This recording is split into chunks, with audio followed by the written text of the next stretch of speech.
2 దినాలు ఇక్కడ ఉపవాస ప్రార్థన జరుగుతున్నాయి అనుకున్నప్పుడు నేను 2 రోజులు కూడా నాకు నీరసంగా ఉందండి. అసలు చెయ్యతే ఎడమ చేయత లేకపోయాను.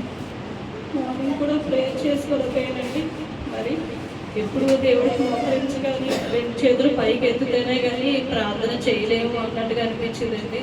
మరి నిజంగా చెప్పాలంటే అభిషేకం దిగుతుంది అన్నప్పుడు మట్టికి వెంటనే నా 2 చేతులు కూడా ఎవరో బలంగా పట్టుకుని నువ్వు లేపగలవు అని చెప్పన్నట్టుగా అనిపించిందండి. నిజంగా చెప్పాలంటే ఈ స్టార్టింగ్లో దేవుళ్ళకి వచ్చాక పొందుకున్న అభిషేకాన్ని మళ్ళీ దేవుడు నాకు మరొకసారి ఇచ్చాడండి. నాలో ఉన్న ప్రతి ఒక్క బలహీనతల్లో కూడా నేను విడిచిపెట్టానండి. మరి దేవుడి సన్నిధిలో ఏదో ఎవరో పట్టుకున్నట్టు 2 చేతులు అయితే మోకరించి మీకు వీలు కలిగినప్పుడు మోకరించండి, వీలైనంతలో మీకు మోకరించండి అన్నప్పుడు మరి మోకరించగానే బలంగా మరి నా మీదకి ఎంతగానో మరి ఇప్పుడు కూడా నా బాడీ అంతా తేలిపోతున్నట్టు అసలు నిలబడడానికి కూడా నాకు ఓపికత లేదండి. మరి పొద్దున చాలా డిస్టర్బెన్స్గా వచ్చాను.